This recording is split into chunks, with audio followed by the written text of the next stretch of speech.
How's it going, everybody? Welcome to Tuesday Fish Talk Live. We're on episode number 28 tonight. It's going to be a great one. Hey, let's see if we can get 100 people tonight and share this out. Share this out to your groups, share this out to your personal pages and all that. Thank you.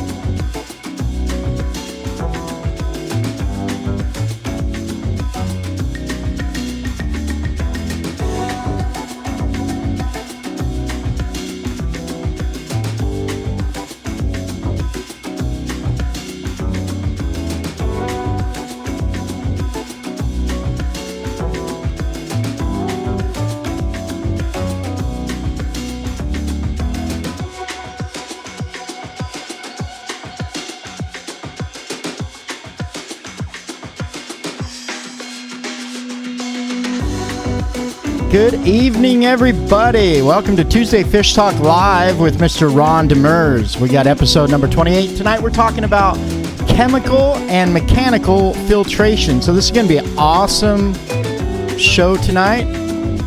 Feel free to share this out. If we get 100 people on tonight, we are going to give away some free fish. So let's do that. Let's see if we can get that done tonight. Appreciate everybody's help on that. We are super stoked because we've also hit 100,000 viewers on the show, which is great, and we're super excited about that.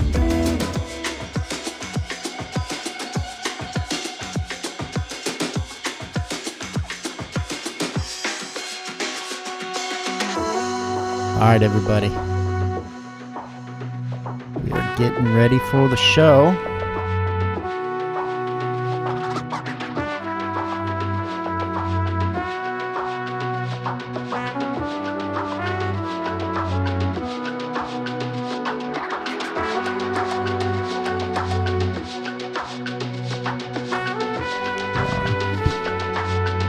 All right, everyone, let's get ready and let's start this show up.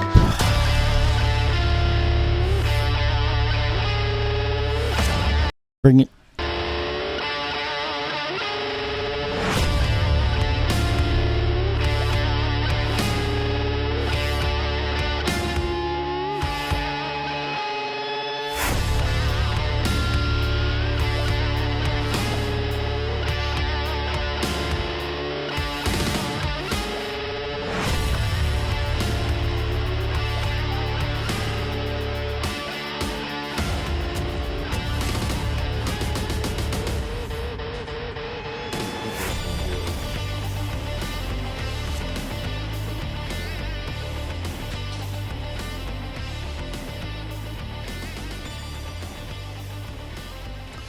What's going on, everybody? Welcome to Tuesday Fish Talk Live.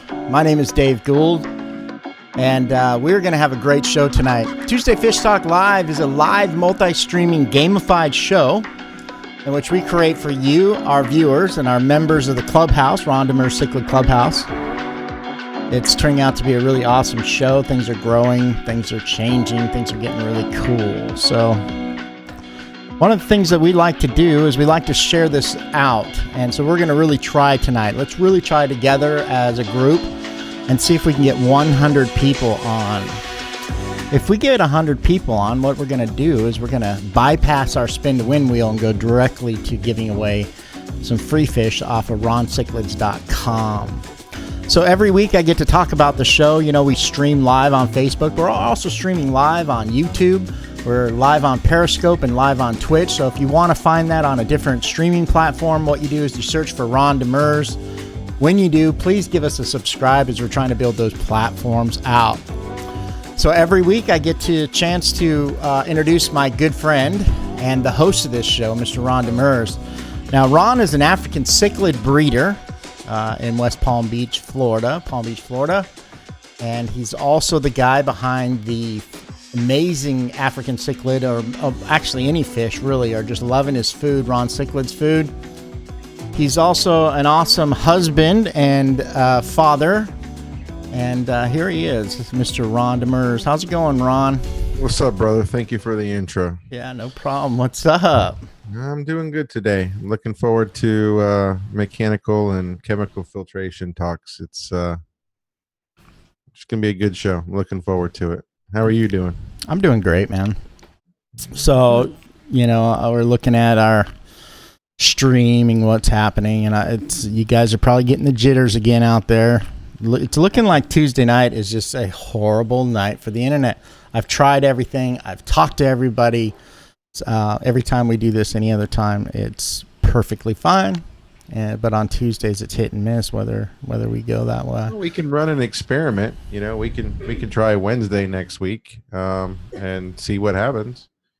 We certainly can. So if you guys have any input on that, please light up the chat now. Let's go ahead and take a look at who's online. We've got, I'll name a few. What's up, Beth Neighbors? She's a local Alabamian. Bob Menderos, Randy Tipton, Matt Gin and Whiskey, Marie Roth. Who are you seeing out there, Ron? I see Callie Nyberg. I see Rebecca Dunn. Good friend of mine, Sandy Spadera, Jeff Pittman, Robert Reed, Miss Lori Venka. Where's Joe at, Lori? Yeah, where's Joe? And Jeff Pittman, Randy Tipton, Jackie Moore, Missy Straight. My boy, you already said Matt Gin and Whiskey. We had an ordeal last week. I gave him fish. He forgot to give me the money. So I met him like 2 exits later. And the truck had issues. My alternator went out on the side of the road with a car full of family, and Matt helped me figure out where the advanced auto parts was, and me and Hunter were in the Ford and changed out the alternator and the battery in the parking lot of Cocoa Beach. Hey, check this out. You guys don't know Mr. Matt Gin and Whiskey. Gin and Whiskey is how you say his name, but ever since he told us the Gin and Whiskey, we do that. Here's Matt right here. Hey, what's going on, everybody? Matt Gin and Whiskey here. I'm out here working, but I wanted to do a quick video, just an appreciation for this page, to Ron and to Dave and to all the admins for making this such a good community of fish keepers, for everyone that's sharing their knowledge, sharing their tanks. If I have a question, you guys got an answer. And if I don't like that answer, I can search and scroll, and I'm sure I'm going to find something that's going to help me out. So this page has meant a lot to me. It's really helped me get my tank where I want it to be. I'm sorry, I'm working today. I don't have a picture of my tank right now or a video to go along with this. So just wanted to do a quick video, just letting you guys know I appreciate this page and I appreciate everyone in it. Thanks to Ron, thanks to everyone who makes this a great community of fish keepers. So keep up the good work, guys. Keep posting. Have a good day. Yeah, we really thank you a lot, Matt, for doing that. It's pretty awesome. I did that call out in the clubhouse asking for people to do a little testimony about the group. If you still can do something like that, I would really appreciate it. We could use it here on the show, but I have a different thing that we want to do. So, Friday share days, right, Ron? Yeah. I thought I would just string a few of those together. That one was a little long from Matt, but it was good to hear from him. Yeah, he did another one, I think, at home a couple days later. Yeah. So tonight, let's see. Let's do our stuff here, Ron. Why don't you go ahead and I don't know if you're prepared for that, but this is the wrong one. There it is. I wanted to do a short version of this tonight. So okay. So for all you guys who are on every week, and for those who you are not, we have a call-in during the show where you can call in and you can ask questions, and we usually give away prizes. So please don't be shy. Call in when you see that notification, and we'll answer your questions. And we love hearing from you guys. All the episodes now are on the website. So if for any reason you guys miss a show, you can go to Fish Tank Live, the TV.tv. That would be fishtalklive.tv. Facebook.com, fishtalklive.tv. Go ahead, Ron. You took away my thing, so I'm ad-libbing. I can't see anything. Okay, here you go. Let's give you something to look at. There you go. It's also on the website.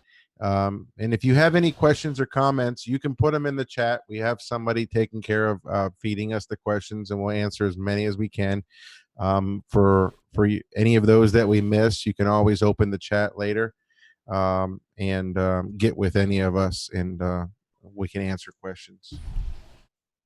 Yes, sir. Yes, sir. All the episodes are now on the website. You can go to, there's two URLs. You can go straight to roncichlids.com. Under the menu, there's Fish Talk Live. Or make it easy on you. You can just type in fishtalklive.tv, and it will take you directly to that page. I think we've covered most everything else. Shout out to a few Facebook groups.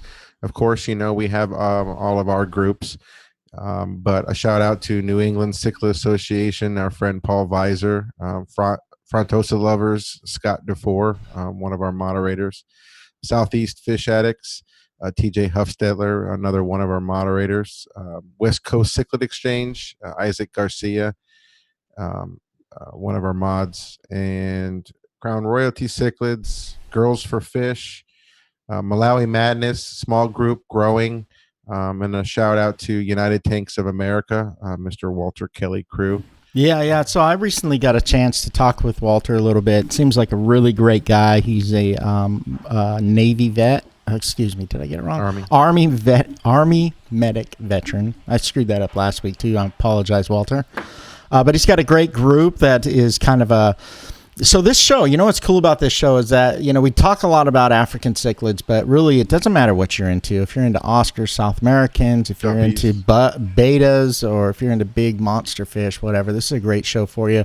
You're going to learn a lot about fish keeping from Ron. Ron's an expert with 26 years of experience doing this. So one of the things when I heard you mention New England Cichlid Association with Mr. Paul Weiser, I'm going to do this again. And I saw Paul on there, so I just want to say, hey, Paul, it's super awesome to see you on the show every week.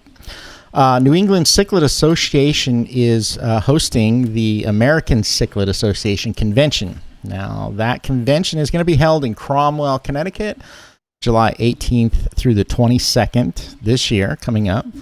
There's a lot of speakers, including our good friend, Mr. Larry Johnson, but there's a ton of expert speakers.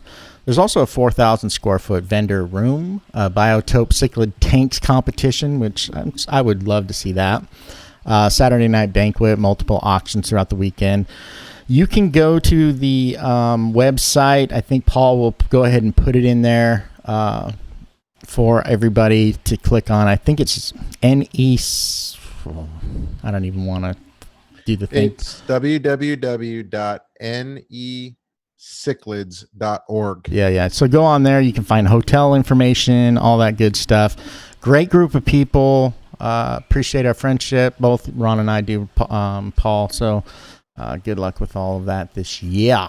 So today we are going to be talking about...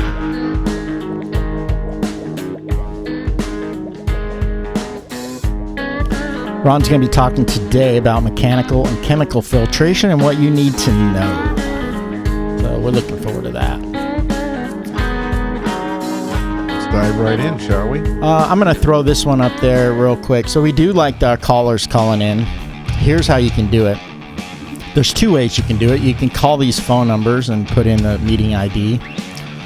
Or if you are interested, you can put in right now into the chat, you can do star info. By putting in star info into the chat, you not only get information about the call-in, you get a one-click call-in if you're on mobile, but you're also going to get information about our sponsor for the show. You'll get information about some charities that we're like to support and all of that. So star info into the chat right now. If you just type it in, I'll do it right now too. Just go ahead and do that. And what happens is it's going to open up a message bot and give you all that information. One of the cool things about that, not every week, but it seems like on a pretty consistent basis, we give a special giveaway just for those people that are activating the chat bot. So we appreciate all of you. All right, Ron, you've got the... I've got the floor. You got the floor. So go ahead and tell us a little bit about what we're all waiting to hear. Awesome. So some of this stuff, you guys may have heard, but I'm going to dive a little deeper into mechanical and chemical filtration.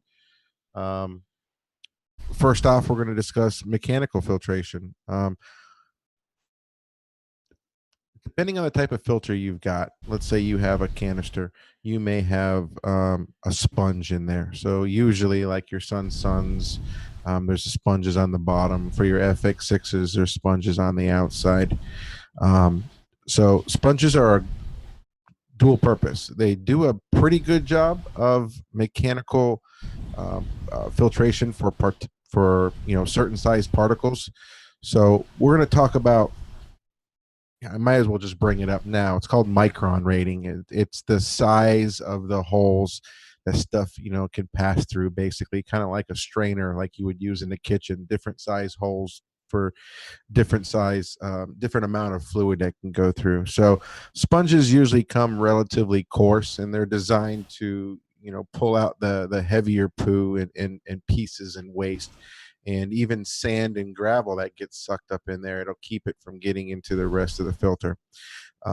But they can be used for mechanical and biological. Most cases, the beneficial bacteria will start living on it. So, but as far as mechanical filtration goes with sponges, there's coarse, medium, and fine. And depending on like I said, the micron rating of the sponge will dictate what it removes. So most of them are coarse to medium. They're not going to get those fine particles that you see in the water, and you're going to need something else for that, which we're going to discuss. Sponges basically get rinsed every time that you clean the filter. You got to rinse them out really good, and depending on that density of it, you may have to get it wet and then beat it up against the side of the sink or something. That's the way I've been doing it for 20 something years. I smack it against the side of the sink. I make a mess. I get yelled at. I keep getting it wet. If you plan on putting it right back into the filter again, make sure you try to use dechlorinated water, because like I said, there is bacteria that grows on it. It does a real good job of pulling out that heavier stuff. You can get away with replacing it and cleaning it for several years usually. It's not the best product, but it's definitely what you're going to find in most of your canisters, and even your hang on the back filters like your Aqua Clears, your Seachem Titles. There's a sponge in there. Hey, let me ask you real quick, Ron. Can we circle this back and talk about what actually mechanical filtration is? What's happening in there? Maybe I missed it. Yeah, but just for those that don't know the definition, as far as having something that's traps your. So explain that process. Mechanical filtration in a nutshell is you need to capture all the particles, the poo, the waste, all that stuff before it gets to your biological media. So regardless if you have a hang on the back filter or a canister or a wet dry, anything like that, they're all designed that stage one is mechanical filtration. It involves things like sponges or filter pads or polyfill or filter socks or anything along those lines that, like if you ran dirty water through a cheesecloth, kind of like that. Its only purpose is just to remove the particles from the water, nothing more. So sponge is one of those materials that you can use for generally more like coarse or medium particles. Those little fine particles in your water that give it a slight haze, you're not going to pull it out with a sponge. But don't confuse a sponge with a sponge filter. We're going to talk about sponge filters soon. It's all about micron rating, like I explained. Another very, very popular type is that rolls of filter pad. It's either blue. They've got a green one. They've got Pinky Filters. Pinky Filters is one of the most well-known ones out there, and they have very high reviews. It comes in a roll, and you cut it out, and you can either put it in your canisters, or you can put it in the top tray of your wet dry, or you can even roll it up and you can use it as biological media. You can get it specifically designed for aquariums, or you can buy it from for your air conditioner. Like instead of buying an air conditioner uh, filter like you would get from your home improvement store, you can actually buy it in a roll and do it yourself. Just cut it out and stick it in there. It doesn't last as long, but it's a cheaper alternative. They do a really good job, and you can buy different micron rating type filter pads. So if you really, really want to pull out those fine particles, you need to have more of a denser pattern consistency in the filter pad. There's also a couple other products on the market today that are like a sponge hybrid of sponge filter pad that you can cut out and stick in your drip tray as well. For any of you guys with a wet dry, you know exactly what I'm talking about. It's typically just a filter pad on the top. They can be rinsed out a couple times, but I think most of us generally just throw them away after they're dirty. And depending on the micron rating will depend how long it'll last before it needs to be cleaned. It may be a week, it may be 2 weeks, it may be a month. So talk a little bit about the application, because I know you can put these in HOBs and canisters, intake filters, the intake line, all that. Where are we putting our mechanical filtration? So in a hang on the back filter, your mechanical filtration could come in several forms. It could come in a pre-manufactured cartridge, and everybody who's ever had a hang on the back filter has seen those. They're just little plastic cartridges that have mechanical and then they have chemical. Those can be rinsed out and changed out on a weekly, every other week basis. You can also use this filter pad material or sponges. You can cut them to fit. You can completely re-engineer some of these filters by using your own filter media, so to speak. In canisters, same thing. So you have canisters, wet dries, hang on the back filters, and you have sponge filters. Sponge filters are turnkey. For hang on the back filters, you can either put it in the filter, or for any of you guys that have a fry tank or something, what I've done is I've taken that filter pad material and I've just gone around the strainer itself and just put a rubber band on it. That will keep the babies from getting sucked up in there. So that's kind of a tip or trick, if you want to call it that. I've heard of people putting it in their Python as they're doing water, gravel siphons, not disposing of the water, but just basically using it as a vacuum and putting the water back in, just letting that filter pad material do the rough cleaning. Yeah, I think that's the key word here. It's kind of the rough cleaning. It's your first line of defense on the particles that are in the water and all of that. So it's pretty much in the first stage. That's correct, right?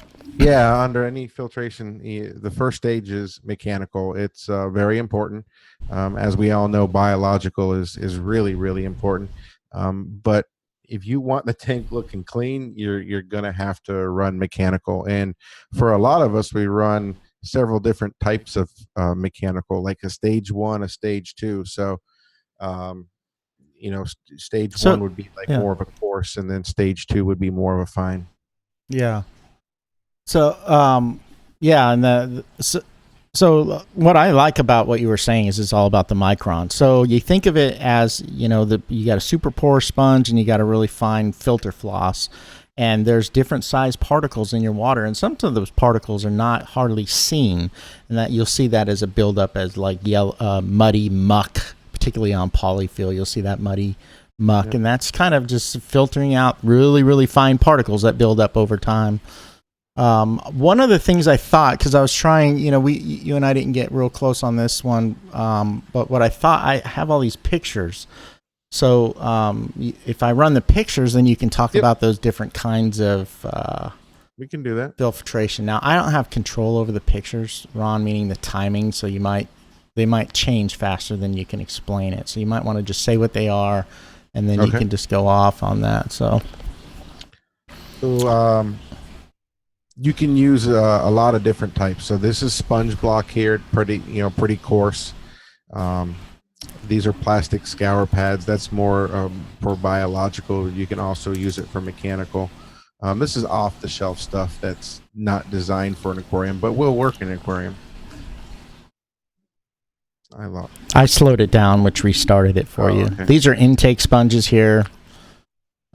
Yeah, and these are plastic scour pads. You can use those for mechanical and biological. This is filter pad material that comes in sheets. This is the filter socks, which we're going to talk about. These are sponges that go over your intakes. This is a pleated cartridge, looks like a pool filter. Polyfill, which you're going to hear me talk about in great depth. I love polyfill. These are pre-cut foam that you can use. This is polyfill in a canister. This is, a lot of people like to use the filter pad material, make themselves a jig, and just basically cut out a few months worth. So what you're seeing, like on some of these here, you see the green, the blue, and the black, and the white. Those are the different densities of micron, like how close They color code them. Yeah, yep. They'll color code them. So when you see like a black, it'll be a certain kind of thick, and they call them like coarse, medium, and like that. Even on sponges, there was a coarse and another one. Yeah, and this is old school. There, that was a picture of a filter that you just stuff yourself, but. Yeah, so we don't have to. Here, let's try this, Ron. So if you see something that inspires you to talk about it, go ahead and talk about it. You don't have to say it on each one. There's polyfill on that one.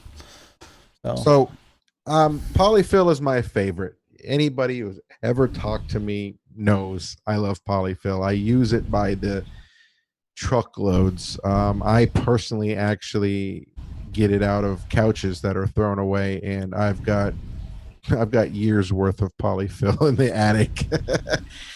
You can get it from, pillows, stuffed animals. You can go to the hobby store or Walmart or anywhere you want and get polyfill really, really cheap. I know people that just buy the $2 pillows at Walmart, and they get more polyfill than they do in the $8 or $10 bag.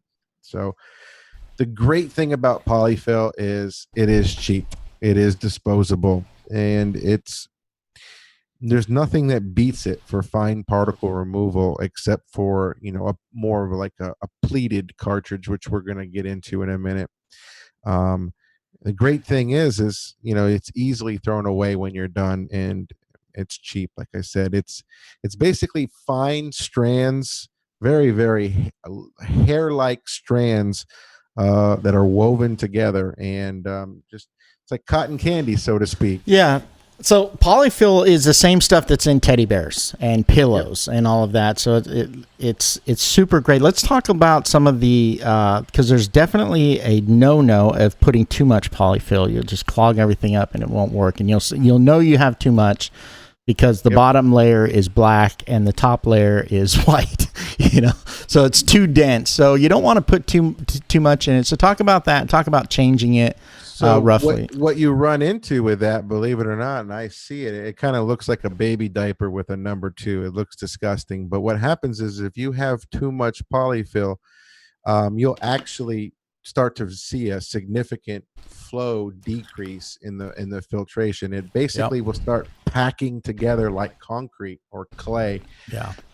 So what you want to do is like if you're going to put it in a filter, I like to wet it first. It'll actually kind of settle and loosen up a little bit, and it's easier to put into your canisters and your hang on your back filters, everything else. So with polyfill, the only one thing that I do suggest is make sure that it's captured somewhere where it can't get loose into the tank. There's only one downfall of polyfill, and there's no workaround for this. But if you have like a power head or a wave maker, sometimes you'll get a stray polyfill strand and it'll wrap around the impeller. It's usually not a big deal, but that's the only downside of polyfill once in a while. Yeah, I think you'll also find that in canisters too. So if you don't have the right kind of cover on the top or whatnot, or you don't get it all packed in there, it will get around your impeller. which can affect the motor. So that's why you want to check your impellers and clear any polyfill or any sort of fibers that are around Yeah, there. when you go through your filters and you clean it, you want to go through everything. And where you place that polyfill is pretty important, you know. So if you're running a canister, then you want that polyfill, middle to the bottom. You don't want it up to the top. So, I'll explain soon, where you would, put all the trays into a canister. But I use polyfill in every single filter, every single tank, every vat I own, everywhere. I go through a lot of it, but people ask me all the time, why is your water so clean and clear? And that's it. Just a mechanical and biological filtration guy. I'm not much of a chemical filtration guy anymore.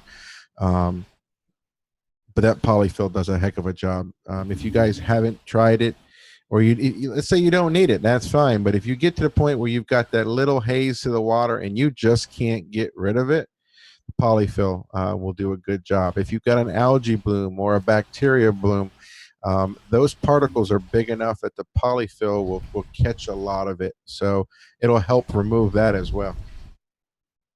Yeah. Polyfill, you can buy a bag, the size, a 20-inch bag for $16. And it roughly, I'm changing my polyfill roughly about 2 to 3 weeks. Mm-hmm. And the cool thing about polyfill, and you guys might remember this from episode 3 when we were talking about filtration, is it's one of the best ways to seed, new tanks or quarantine tanks, hospital tanks. You take that polyfill, squeeze it in the tank, and you can seed absolutely seed that tank. And what's cool about, what was I going to say? I was going to say something. I had something, but anyway, go ahead.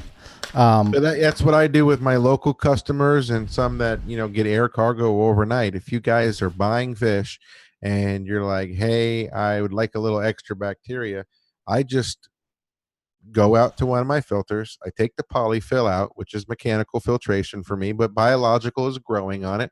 I put it in a bag with water, and you either go home with it or I send it to you. You squeeze it out a few times, and before you know it, you've transferred a lot of beneficial bacteria over to your system. Yeah. And you don't even have to worry about the cycle process because you're transferring it. Or some people just take it and they stick it in a pantyhose and they drop it in the tank or drop it in the sump, or they stick it in their filters themselves. Yeah, wring it out in your plants. I remember what I wanted to say about mechanical filtration, which is, I think, super important, is that because it's mechanical, it's also biological. So as it's trapping those there is a bacteria colony that will build on that. So that's what's great about having sponges, those coarse sponges. They will create a biological colony, and same with polyfill. So that's just keep that in mind. Don't use polyfill strictly as biological, because polyfill realistically has a lifespan. The most that you realistically could get out of polyfill is 3 or 4 months before it's just so polluted, so to speak, from all the waste that it's just not going to work anymore. Yeah. So what do you think about this? What do you think about taking questions on mechanical, and then we'll go to chemical? So just doing a few questions on the mechanical, since we have a few. So let me find that here.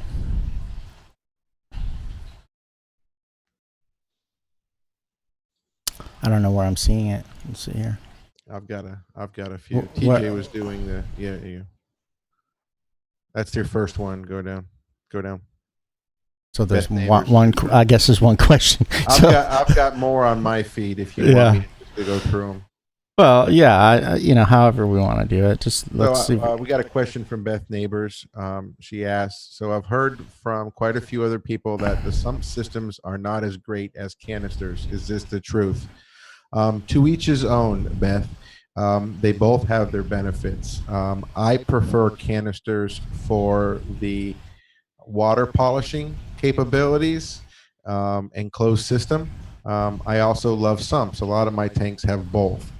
Sump systems, wet dry systems are great because you can hide your your filter, I mean your heaters and all of your other stuff down there below the tank. It's very good for biological, very good for aeration of the water, hiding your other products. It's okay for mechanical. It just depends how it's set up. If you're running filter socks, then mechanical is really, really good. Filter sock is just like it sounds. It's basically a sock that catches the water. But no, there's no truth to either one of those. They're both great filters, and if they're set up correctly, that's the key. If they're set up correctly, they're both very efficient filters. Yeah. If it also, if it depends on what you're doing, and how you're doing it. If you need to get into your filter a lot, whether you're dosing or planted tanks and things like that, then it's a lot easier to get into a sump. It's a lot easier to do that than it is. I just cleaned 2 canister filters last night after we did that raffle giveaway, and then I had 2 calls with clients. So it's like 11:30 at night. Randy always loves it when I'm doing water changes and canister filter cleaning at that time. So what I take from what we're talking about, mechanical is your first level of filtration. It grabs the big stuff out of the water. And helps clean that before it runs across your biological, which is your lava rocks or your matrix or whatnot that's building your colony. And here's the thing that's cool, and I think you're going to find that Ron just said, he's not big on chemical. And here's I think the reason behind that is it really depends on where you're going with it. I forgot. I'm so sorry. I'm a little tired, but it depends what situation your tank is in. Show tank or We're not saying that your level of maintenance is not up to par. I'm just saying that in everybody's situations, which I was getting ready to go over in a little while, was that we probably should save this for chemical filtration, but it's not completely necessary if the tank is set up right. Now, I'm not saying you don't have it set up right. I'm just saying that if you need chemical filtration, great. If you don't need it, that's fine. I run lots and lots and lots of tanks, and I don't run any chemical filtration anymore. It works for me, and the tanks are crystal clear. So I am from the school of keep it simple, stupid. If I don't need to overthink something and I have my end result, then I don't overthink it. Yeah. So I think the long and short of it is the mechanical is a must. It's not one of those that's an option. Like chemical is an option, and how you do your bio is an option. But mechanical, you have to have that layer, whether it's on your intake or in your first level of canisters or going through your sumps and all that. One of the things let's go ahead and do the chemical. I'm looking at the time, and I don't know how you want to go about that. I have pictures for that too. So if you want to see the pictures first and just start talking by what you see, or how you want to do it, Ron. I don't know. I was just going to go through what I wanted to talk about.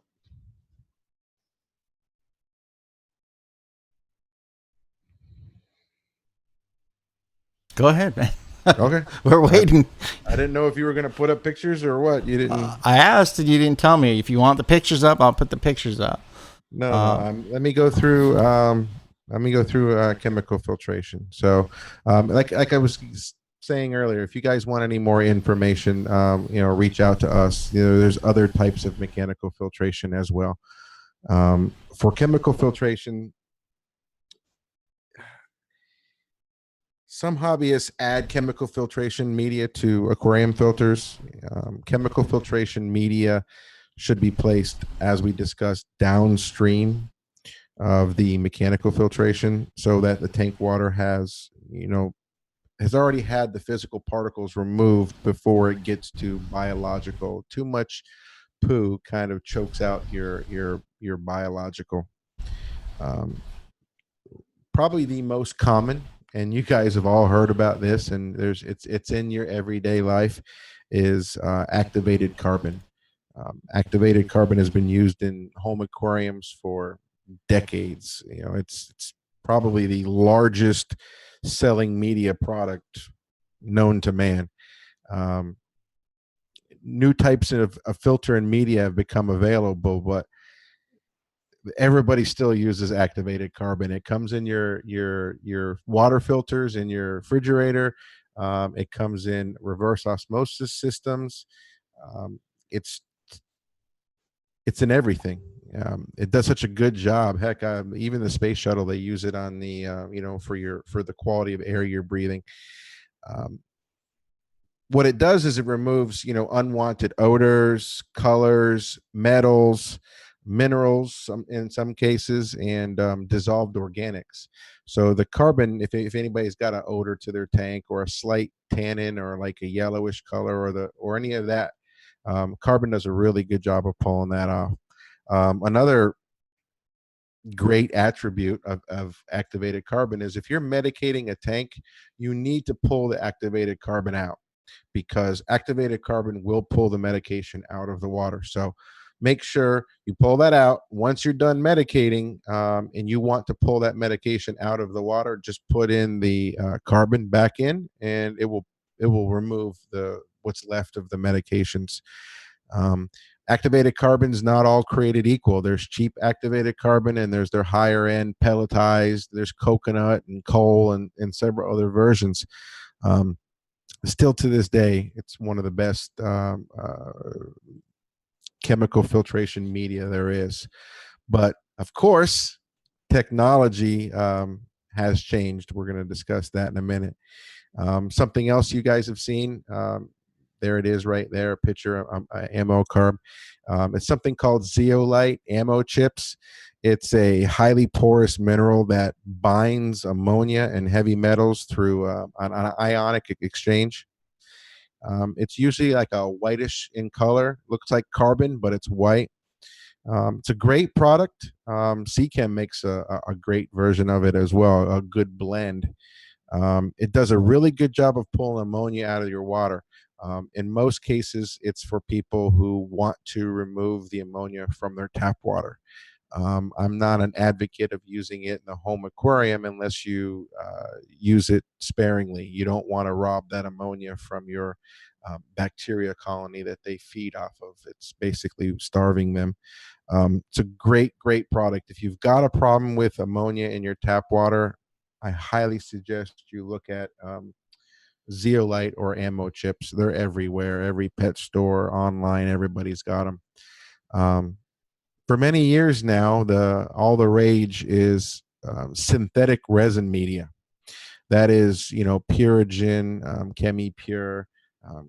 Chem makes quite a few resin products. They're extremely efficient in removing pollutants on a broader scale than carbon can ever do. Let's just say, let's just use Purigen as a example. I've used Purigen. I swear by it. It is a good product. Premium is Purigen is a synthetic polymer that removes soluble and insoluble impurities from the water, way over carbon, several 100%.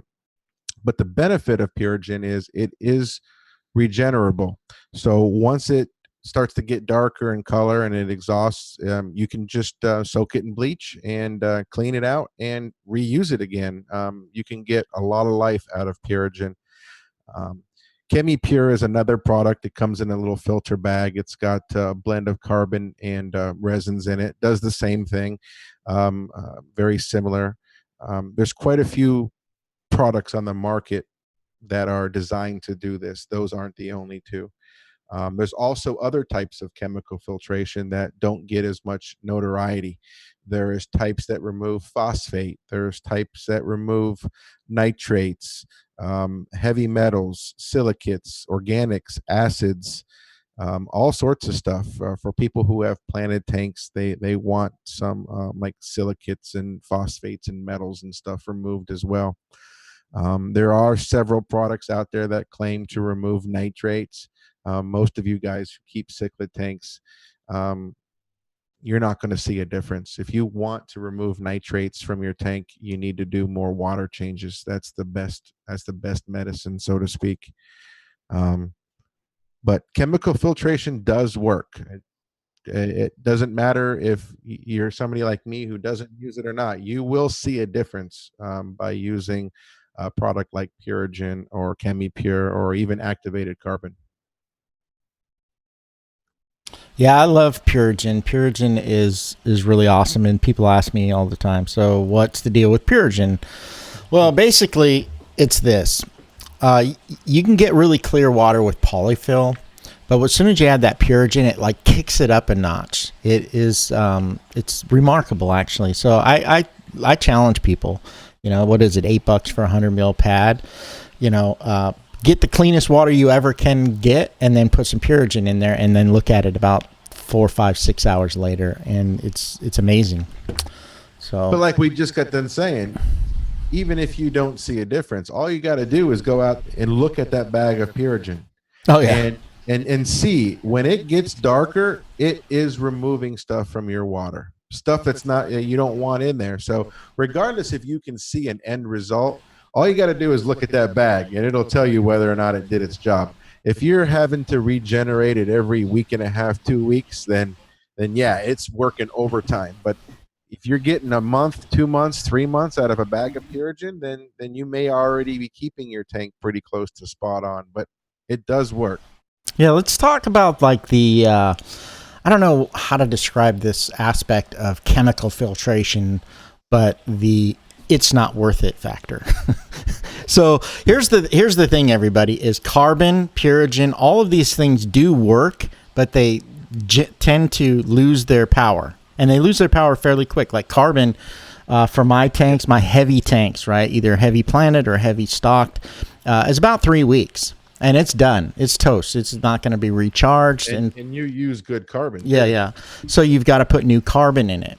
Well, I, in general, don't run carbon all the time. So there's these tips and tricks about it. Like, I put carbon in if I'm inviting people over. If I'm having a house party or a barbecue and I want to show my tanks off, and particularly like my Oscar tank gets that smell, that funk nitrate, I don't know what it is, that smell, carbon will instantly take it out, And another trick for carbon is I buy a lot of carbon when I do that and throw it in the cat box too. It will eliminate odors that way as well, make better drinking water and all that.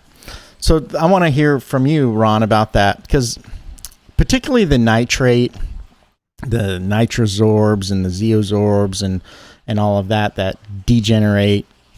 I personally, every time I've used one, yes, my nitrates go from 40 to 5. For 3 days and it's done. And that's it. And the next week they go back up to 40, Yeah, so. they're more or less designed for tanks that don't have very much nitrate or people who dwell on it. I think the problem is too many people dwell on nitrate levels. Yeah, I agree. Nitrite and ammonia are harmful to fish. Nitrate is only harmful at very elevated levels. It has been proven time and time again that even levels up to 140, 160 parts per million of nitrate are not going to hurt your fish. Yeah. So the reality is you're paying for something, you're putting in the tank, and within a few days, it's done. It's just a money pit. You can do a better job by just doing a water change.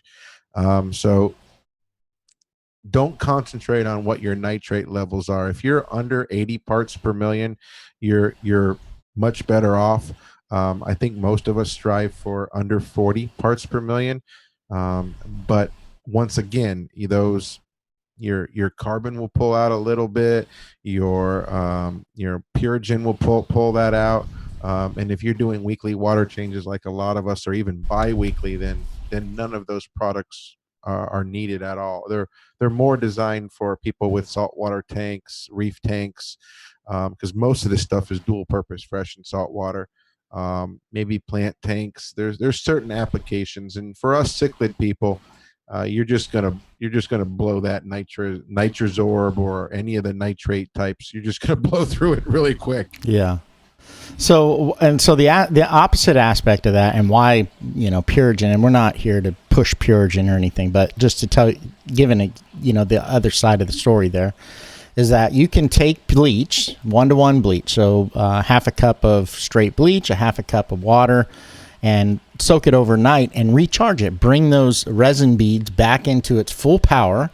And it's like a brand new pack. And I personally, I've read about it. Like, when does it finally die? Is it a year? Is it 2 years? Well, when they don't turn white again, when they don't turn white again, it's dead. And I've never gotten there. I agree. I ran it for years, and there's, like you said, it'll be a slightly off-white color. It may never reach that. But when you get it fresh out of the package, it's not really white. It's yellow. I think you can actually get it cleaner than the way they ship it to you. So here it is right here. Look right at that picture. That's that's Purigen, and there's going to be a pack coming here on one of these pictures that shows it when it's exhausted. So we'll just have to see here. But it's pretty easy, and then once you do that, once you've put it through the bleach process, there's the size. That's it clean. Clean, yeah. So once you put it through the bleach process, then you put it through the dechlorination process, and whether you're using pure safe or prime, you overdose that. So I'm not too sure. I use a tablespoon of prime when I do half and half a cup of bleach. So I do it 3 times personally. I've always, I like using bleach. It does a great job, but I'm always anal about, hey, I use bleach. So yeah, I usually do like 3 rinses with 3 dechlors, and just to make sure.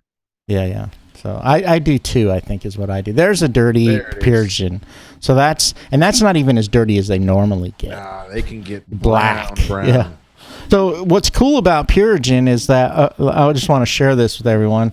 The tips and tricks part here is that I get bored. I don't like opening my canister all the time. So Purigen is in my canister for half the time, whatever that is, about a month. And then for a month, it's not in there. Where is it? Well, it's inside my Powerhead capsule. I can pull that out and put it in there. Or as it is right now, it's clipped to the output of my filter. So it's clipped right in front of it, so the output is running through the Micron bag. Now, I don't have a lot of people over, like, looking at my tank saying, what's this bag hanging in there? And it's not bothering me. The fish certainly aren't upset by it.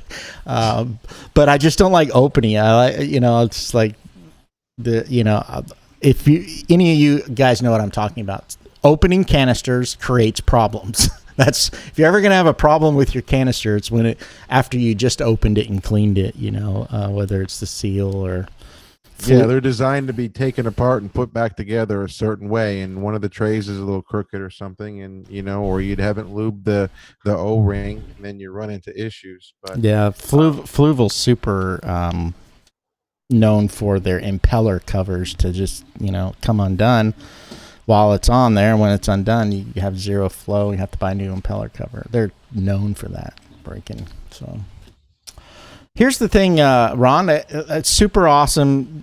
Do you use Purigen? Do you use any carbon at all? No, I've actually got a lot of carbon that people have given me, and I get it with filters and stuff, and it just starts stacking up. I mean, I've got quite a bit of carbon. I had quite a bit of Purigen, but I stopped using it. One of the people on tonight, a friend of ours, Kevin Shannon, gave him most of it. He thought he won the lottery when I gave him all that Purigen. He actually designed a Purigen reactor. Yeah, so it exhausts a little quicker, but it actually works better because it's always being suspended. Yeah. But I don't run Purigen anymore. I don't run carbon anymore. Every once in a while, if I've got an old filter pad or something, instead of throwing it away, I'll just stick it in there. But I don't purposely run chemical filtration anymore. In my situation, I don't see a need. You when you were here, you saw all the tanks and the vats. They're pretty damn clear. Yeah. And it's just polyfill and biological and weekly water changes. Next week, we're going to be talking about biological filtration, and we're going to be talking about media and all of that. So, I'm going to refer back to these previous episodes that we've had. We've done 2 episodes about filtration already. Episode 3, and I can't remember the number on the other one, but just go ahead and look at it. For the quick overview, you've got mechanical, chemical, and biological. Mechanical is pulling your waste stuff, the waste in the water. The chemical is purifying it through its different chemical processes, carbon converting those particular ions or however it does it, and then the biological. So there's a lot of different ways to do it. You know, one of the things, Ron, I think about when I think about carbon is my planted tank likes carbon. Not so much for the fish, not so much for what it looks like, but the plants itself likes the level that the water gets when carbon's in there. I every time I put carbon in my planted tank, I always see that. I dose a lot in my planted tank, all those nylock, and add a lot of potassium and iron and stuff into it. So, yeah, depending on what you have. And I would imagine this. What do you think, Ron? Because when I was hearing about the Nitrosorb, I was like, well, yeah, if I had a couple of fancy goldfish in a 20-gallon tank where, I didn't want to actually have to change water changes like once a month or longer, I think that's where your ammo lock and your Nitrosorbs and things would really work, because there's not a heavy concentration to exhaust it really fast, right? Yeah, but I hate saying it this way, but it's a great product for lazy people. I mean, I hate saying it that way, but except for African cichlid lazy people, because African cichlid, it's not going to do anything for us. Yeah, most of us African cichlid people aren't lazy. We love our fish. We know we paid a pretty penny for them, and I've talked to a lot of people over the years, and the vast majority of them are doing weekly water changes. There's a rare few that go every 2 or 3 weeks, but I think the minimum is usually around a week to 2 weeks. Yeah. ChemiPure gets a lot of attention, and it's actually a very, very good product. I haven't tried it, but my friend's tank that I've seen that has it in it, and then obviously some things on YouTube, ChemiPure does a really good job. It's one of those that, it's you might have a heavy ChemiPure habit, meaning you're going to go back to the dealer and buy a lot of ChemiPure. But let me know. I mean, share this information out in the groups and in the chat right now what you think about ChemiPure. Let's keep this conversation going in the clubhouse, and let's, get all those tips and tricks. We're going to go ahead and move on to a break real quick, and when we come back, we're going to specifically talk and answer some questions and answers. Before we go, I'm going to show this call-in graphic again. We're hoping that some people are going to call in. Wink, wink. Wink, wink.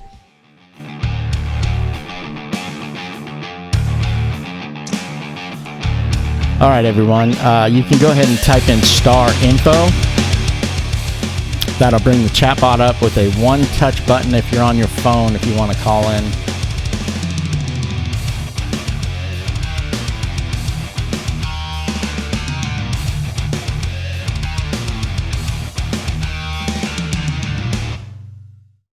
Yeah. All right, everyone. So tonight we are being sponsored by Acrylic Habitats. So Acrylic Habitats is in the process of having a new platform built. They also just changed their name, so you may have recognized them as Windrider Creations. This is Steve Frosty and Cheyenne Frosty and her boyfriend Mike. I was just there with them a few weeks ago. They got some great products, very innovative, masters at acrylic, putting acrylic together and designing really cool acrylic stuff. So they not only do tanks, but they also do bird aviaries. They do sumps, wet dry filters. That's Mario Vidakovic's woodwork. Here's some of the bird cages. Just really cool stuff. So give them a shout out. You can find them on Facebook, Acrylic Habitats. The website is being built right now, so that's also acrylichabitats.com. We thank you so much for being a sponsor. Hey, there's something really, really cool here coming up this year. So there's a new game show that we are producing called Tank Boss. We're also looking for contestants, so if you use the chatbot *info, click on the Tank Boss button and it will take you to the place in which you can apply. We have had quite a few people applying lately. This is going to be great. So if you're selected to be on the show, you're actually a winner. There's 3 prize levels on the show, so everyone gets a prize. Obviously, first place gets to be called the Tank Boss. We're going to do this for once a month for 9 months. And then we are going to have a Tank Boss Champions tournament. We're going to bring back each one of the winners. And I can't announce it yet, but those grand prizes, everyone's going to go, what? Really? Amazing. Anyway, that's called Tank Boss. So we'd like to see you apply.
So I'm sure you've all heard of Ron Cichlid Food. Ron makes amazing food, all natural foods. He brings together one of the best mixes and blends of protein, veggies, and minerals that you can get for your fish. So check that out. You can find it on roncichlids.com. All right, let's try to answer some questions, Ron. Let me bring you back. Microphone is on. That's good. Roll this back a little bit. I think I found where the questions are coming from here. So let's see if I can get there. We got a bunch of questions in there. Yeah, I'm going to try to moderate a little bit here. Hey, there's our first caller. Awesome.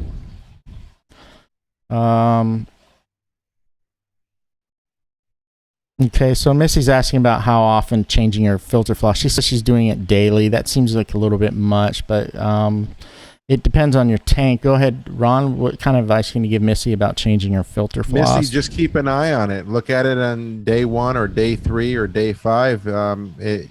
Every day is excessive unless it's really dirty. You may be able to get 3 to 5 days or even a few weeks. I put it in my canister filters, and my canisters run for 3 months.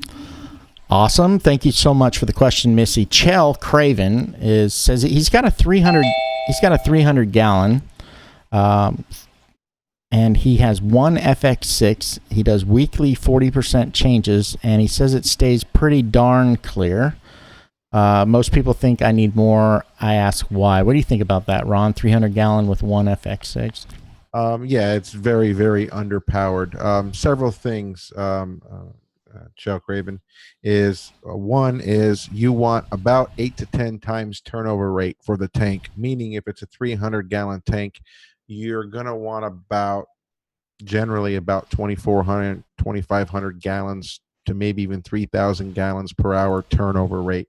An FX6 on its best day is barely pushing 500 gallons per hour. So yeah. Very, very, very underfiltered. Depending on your stock load, if you've got 10 fish in there, then yeah, one FX6 is fine. But redundancy purposes, you need several filters, at least one more FX6 and a few power heads. Thanks, Chell, for that question. I got a quick one here. I can answer this one. Alethea Sauer says, I've heard you should make sure that it's not fire retardant polyfill. Yes, they make a fire retardant polyfill which is coated with a chemical. You don't want to use that one. It's yellow. All of my interactions with it, it's usually a yellowish color. They also make a polyfill that is a recycled material polyfill that's multiple colors. You want pure white as snow polyfill. Matt Jelinski says he wants to know about bio rings or matrix. We are going to have next week all about bio, so we'll go ahead and defer that to next week. Ronaldo Diaz, how often do you clean your filters? Every 2 or 3 months. Go ahead, It depends Ron. on the type of filter. If it's a canister, I run 2 canisters on every tank. So yes, I clean every 2 or 3 months. If it's a hang on the back, it gets cleaned every week. If it's one of my vats, it gets cleaned every 10 days. Yeah, So it just depends on the filter, the load, and how quickly it gets dirty. yeah. So Diane Blevins Shearer, she's asking again about BioHome media. We're going to defer those till next week. We're going to skip all the rest of the questions that are about biofiltration till next week. Missy also wants to know if you put the green or the white part. Let's see. Hold on, where'd it go? Doesn't matter. Yeah, on the Most filter on the pads intake. got 2 colors. It's it's got like a white and a blue, or a white and a green. Yeah. The white is usually Lighter. coarser, and it doesn't matter. If you really want to, the coarser stuff should be on the outside. Yeah, the water flow says the coarse define. What about just using plants for filtration?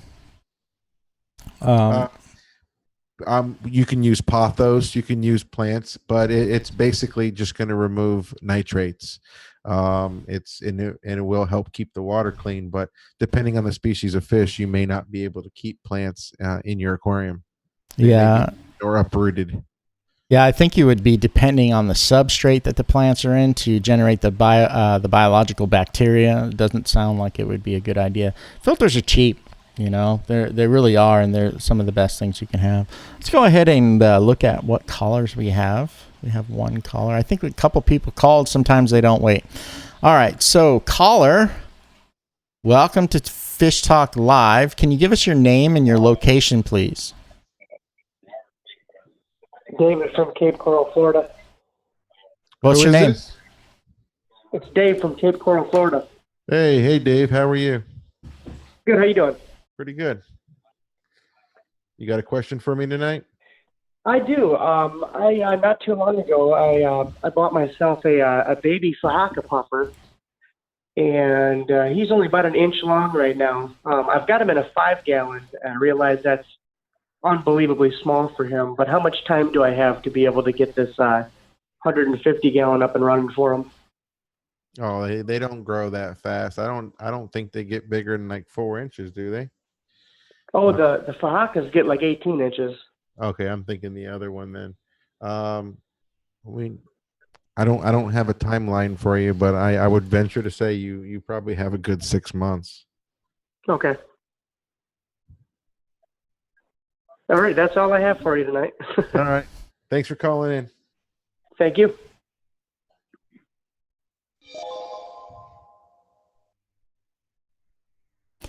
All right, so I don't know what's going on here with my camera. It's gone nuts on me. Oh well.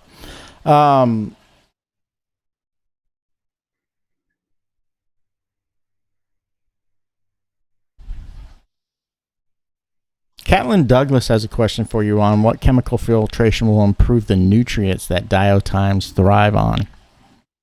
Diatoms. Urgin will help with that. I mean, to pull out the excess nutrients. That's basically all. Any of your activated carbons, your purigens, your ChemiPure, as long as there's enough of it, it'll pull it out. And of course, your water changes. All right, Sheller Coley says, can you give us an example of the questions for Tank Boss? Yeah, we can. So a good question would be on Tank Boss would be something like, plants emit what kind of gas? Do you have the answer for that, Ron? Carbon dioxide? That's right. I knew you were a Tank Boss, Ron. Just looking at you. It would be great to get all these high-level expert breeders on, pit all you guys against each other. My luck, I would have like stage fright, and then I get them all wrong, and I look. Yeah. Yeah, so that's kind of one example. So Tank Boss is 3 people to start in the first round, and it's how many questions you can answer. We don't know the time yet. We'll let you know. It's either going to be 60 seconds or 90 seconds. So it would be like, the max that any genius could get might be 30, and most people would be like 25. So that's kind of how that works. The lowest score is eliminated. Then 2 people go against each other in the second round, and that is kind of like Price is Right. We're looking at different ways to gamify that. There's questions, there's what doesn't go, there's pictures, looking at pictures and stuff. So it's pretty cool. Thank you for the question. We appreciate that. I know people are getting excited about Tank Boss. Here's the thing, Ron, and we talked about that, and I love the way you explained it about people not being scared to do this. Because we talked about people having anxiety about either being on camera or that they look stupid because they didn't answer a question right. Don't be shy. Yeah, don't be shy. So let's see. Mindy Pulse. Hey, Ron, I have researched and tried a nitrate reactor. Or is that more used in the saltwater world? I know they. Oh my gosh, it just changed on me. I don't know where a question. It says, I know they are large, but from what I understand, they can remove nitrate. I have a little. In the DIY group, Kevin Shannon, the guy, like I said, a friend of ours who did the Purigen reactor and algae scrubber. It's an anoxic filter made out of cat litter. And he built one. He built actually several of them. It's in his sump, and he slowly but surely took out all of the biological media. And these cat litter filters remove ammonia, nitrite, and nitrate. His nitrate is 0. They do work, but it does involve you building it yourself and waiting for it to become seeded. I think it took 3 to 4 months. But once it's running, yes, it does a great job, but it's not an off-the-shelf product. You have to build it yourself. I've actually looked into it, and I thought about building one for myself. And here's the long and short of that. So you have to buy the reactor tube and all that. You got to buy another pump that will pump the water through, keep your resin, moving and all that. My final outcome was is that if it's between 40 and 80 nitrate, the parts per million on my nitrates, that I learn to be okay with it. Okay. Yeah.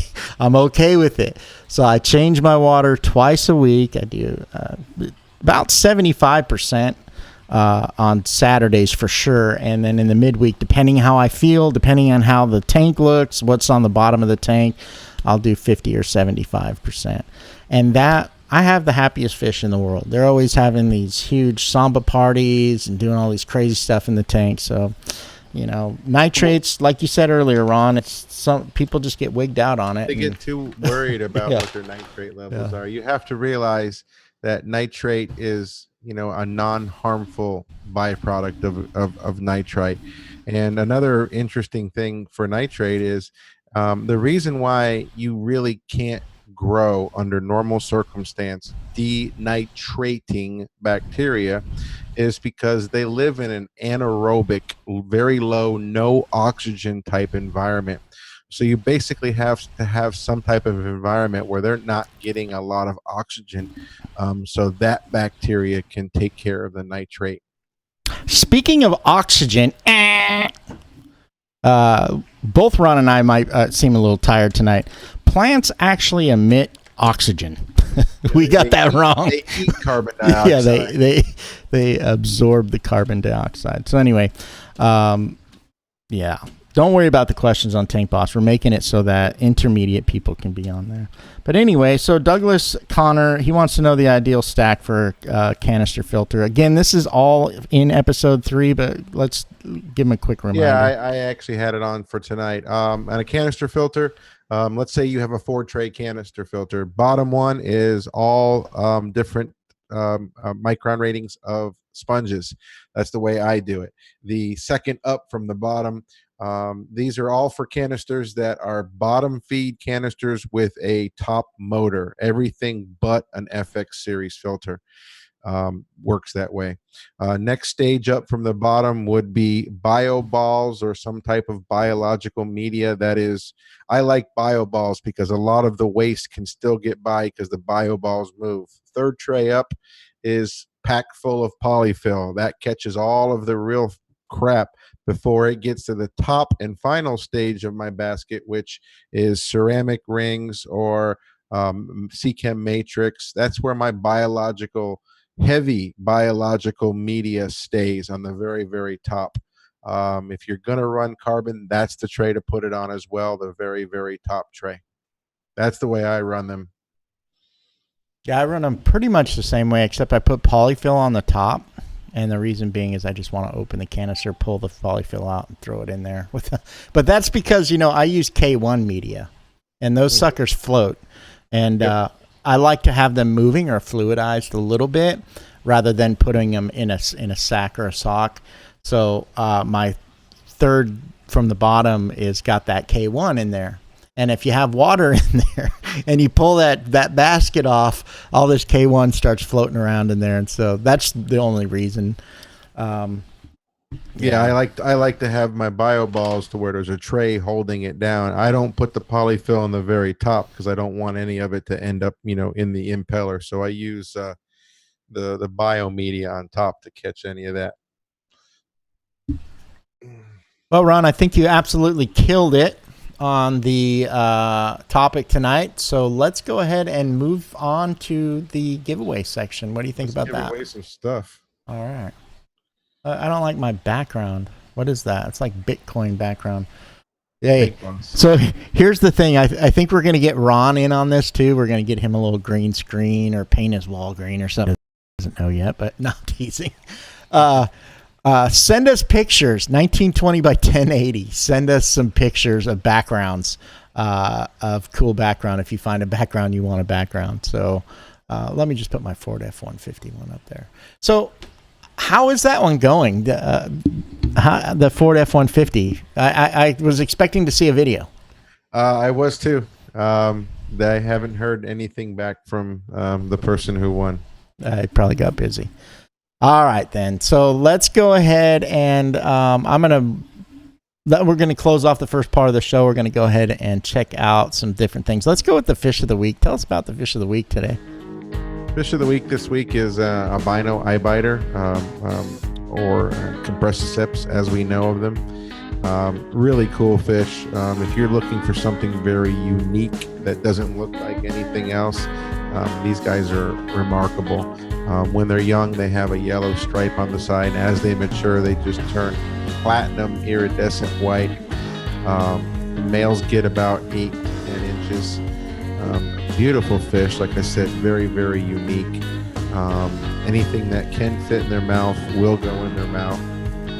So don't stick them with tiny fish.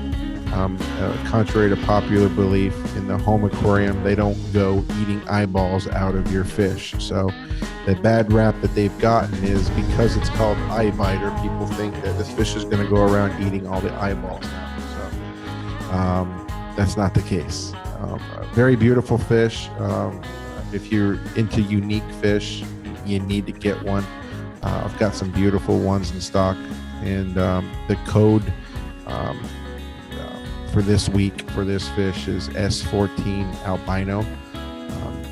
It's good till Thursday, end of close of business, not close of business, but midnight, and you get 25% off. Awesome. Ron Cichlids is a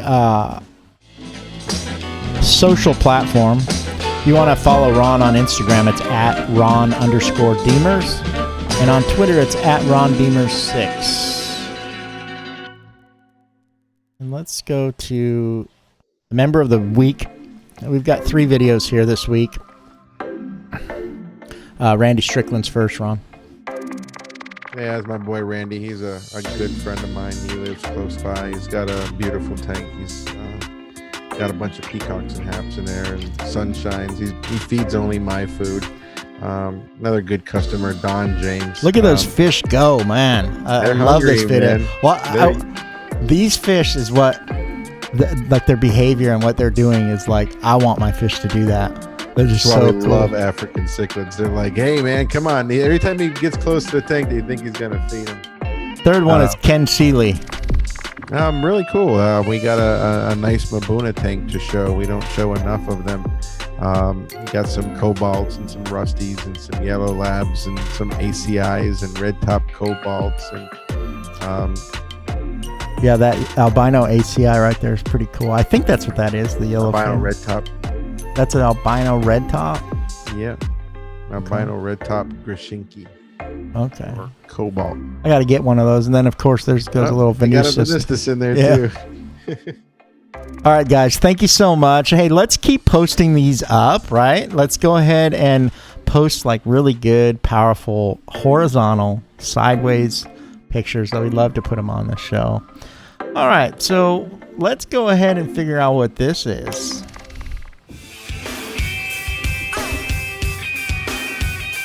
All right, everybody, it's that time. Time to win. It's time to spin to win. All right, so every week we use powerful software for giving away stuff, and we ask for a hashtag. So this week, let me put this right. All right, Ron. So I chose the hashtag this week, and I think I forget what it is. So let me look here. Hold on. That hashtag I picked is filter. Hashtag filter. We're going to go ahead and give some stuff away. So let me run this music. While this music is running, type into the chat right now, hashtag filter, so that we can make you a winner. So that you can say, I won on Fish Talk Live. It's time to wake everyone up. Hashtag filter. I'm going to win. I'm going to win. Hashtag Ron is going to win. Hey, if you guys want to send cash to Ron, his PayPal, this guy doesn't get anything. We were talking, we have a raffle going. I'm going to talk about that in a minute, but he's like, I don't ever get to winning. I want to enter the raffle. I'm like, well, enter, Ron. I'm like, you can enter. And he's like, oh, I don't know. I feel weird about it. So let's all just send him $100 to his PayPal. That PayPal is paypalme.com/Ron Cichlids PB. No, I'm teasing y'all. All right. Yeah, it's just weird. I don't enter any of my own raffles just because. It just seems weird for me. Everybody else can. It's fine, but I don't. In weird, yeah. So hashtag filter is gonna win you something if you're chosen. Where did this song come from? This guy's just singing it hard out. Let's turn it down a little bit. Hashtag filter. All right. So while we're waiting for everyone to put that in, I wanted to add a few more interesting segments. Although we use a lot of time on this show. The show is a 90-minute show. And so what I've been doing is after the credits roll, if you want to stick around and watch some like Dave's pick video of the week, usually I edit it down or do something really cool. That happens after the credits. So some people know that. Some people are sticking around for that. Let's go ahead and pull up a, got that Mbuna jumping around here. Let's pull up the Woo Picker. That's what I call it. All right. I got a little soft music going. All right. Let me pick the post. Need to sign in. I got to paint my chair green, Ron told me before the show. He said, hey, paint that chair green so that it's... And then wear a green shirt so it's like a floating head. Yeah, there you go. We have to do a floating head show. Yeah. All right, so here we go. Let's go to posts.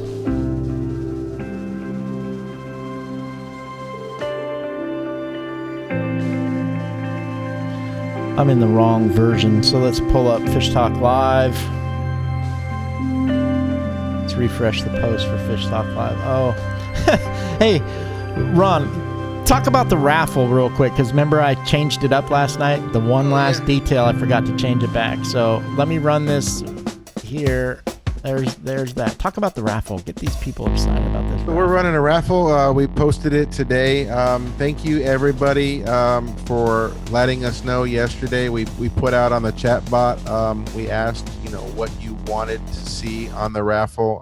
We gave you 3 options. Thank you everybody who replied. So we're doing the raffle this week is for a brand new Fluval FX6 free shipping. It is 75 spots, $10 each. We gave away 5 free tickets yesterday on our little miniature live show announcement. I think there's 35 or 40 spots left. They're $10 a ticket. It's a great chance to win a $400 filter, basically. It's on Ron Cichlids. It's on the Clubhouse as well. All right, I've got this set up now. Oh, wait a minute. Almost there. All right. Thanks for bearing with me. All right. Oh, it's still on Ron Cichlids. Fish Talk Live. Here we go. Okay, there we are. We've got 529 comments, 87 reactions. We are going to spin the wheel twice tonight. Is that what we're doing? Yep.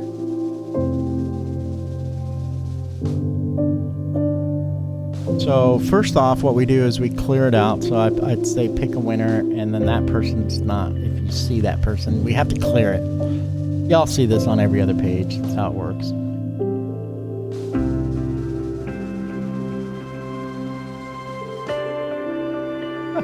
Picked Fish Talk Live. All right, so here's where we pick the hashtag, and the hashtag is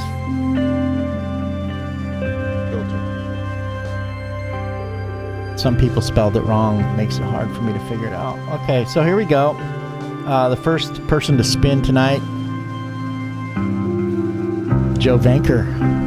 Congratulations, Joe. Yeah, Joe Vanker. So this is kind of like dual because Lori's the big one, right? She's the one that's really into fish. Did I have that right? So congratulations, Lori. Yeah. for whatever you're winning. Let me turn this music down just a little bit. Let's turn here's the drum roll. Let's turn that down just a little bit. All right, here's our spin to win wheel. And you know the process here, Ron. Give me a color. Red, 1 o'clock. Bring it down to 6 o'clock. 8 seconds. Well, I've already passed the second stop, so it's probably 10 or 11 seconds. All right, so come on, everybody, light up the chat. Let's wish them the good luck here. We want the grand prize there, choice, that green one, large fish. I think there's another big win, large fish on the opposite side. We've added new stuff. We've added K1 media. We've added, there's Seacom Safe is on there. We've added an LED underwater light system, Wi-Fi smart power strip from last episode. So here we go.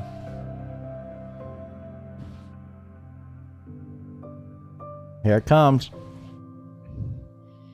New F-150. Yeah, well, that one's been given away. Oh, that's a good one there. Yeah, $20 off on a gift card there. So there's that. Congrats, Joe.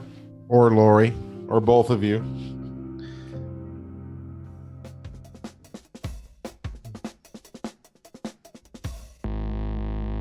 Having an issue, sorry. All right.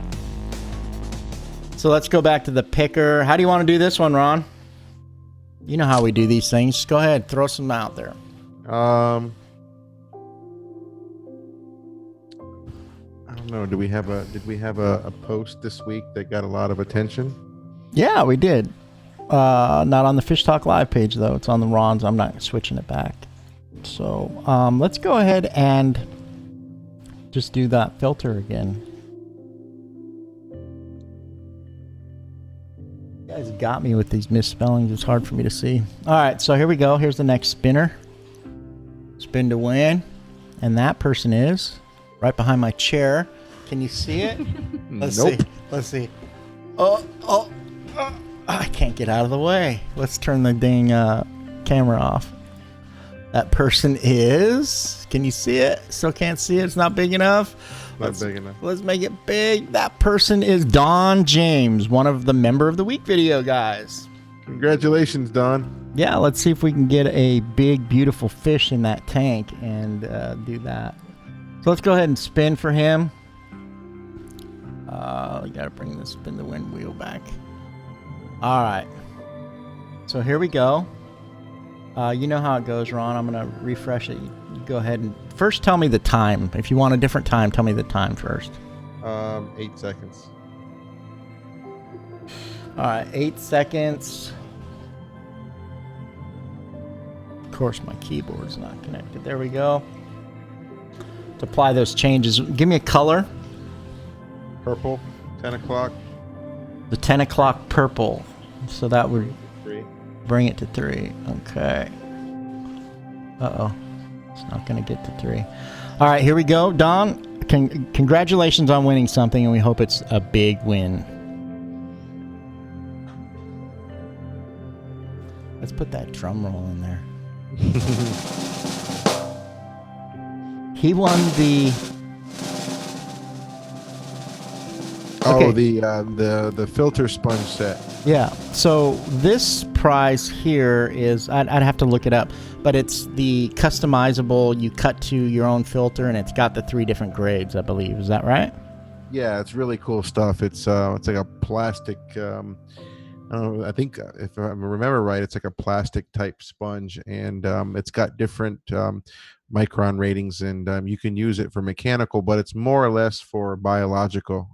I use some of it like 2-inch sheets. I use it in some of my canister filters. Yeah.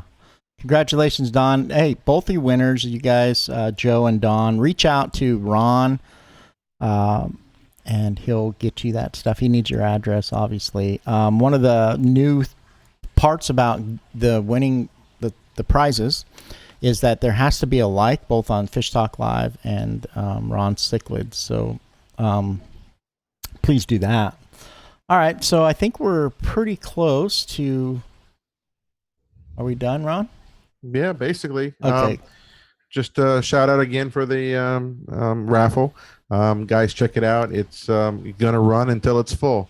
Last time we did a raffle, it lasted an hour. This one's been up for about 12 hours right now, and it's a little over, I think, half full. So, get the tickets while you can, and as soon as it's filled up, we'll go live and announce the winner. Yeah. So you're not gonna, I mean, for $10 to get a $400 filter, I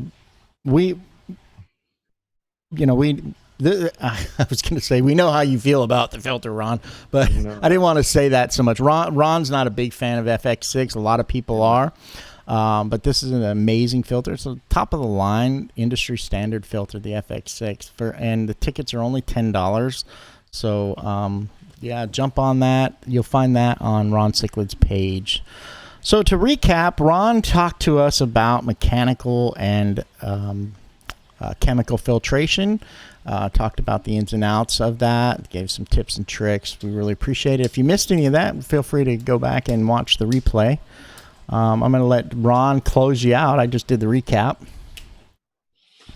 If you guys have any other questions, like we always say, reach out and we will answer questions. You guys already know that's my standpoint. If you need anything, let me know. Appreciate you guys as always. I really appreciate we call Pay It Forward. You guys are helping other people on the forums, and I get comments daily on how much people love the forum, and the clubhouse and the other groups, and that's what we strive for. So we appreciate all of you guys, and keep paying it forward. This is what this hobby, this industry needs, so to speak, is more people that are sharing good information. So thank you guys. Love all of you guys. Yeah, y'all have a good one. The end cap video that will come after the closing credits is a video that was posted on Vimeo 3 days ago about Manda, Tanzania, which is part of Lake Malawi. And it's a collection point, so it's pretty cool if you want to check it out. We'll see you guys later. Good night, guys.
All right, everybody, thanks for watching. This was on Vimeo. You can find it by searching for Manda, Lake Malawi. It's a great video. Sorry about choppiness with their thing. Special shout out to Mr. Hans van Hootsen for filming this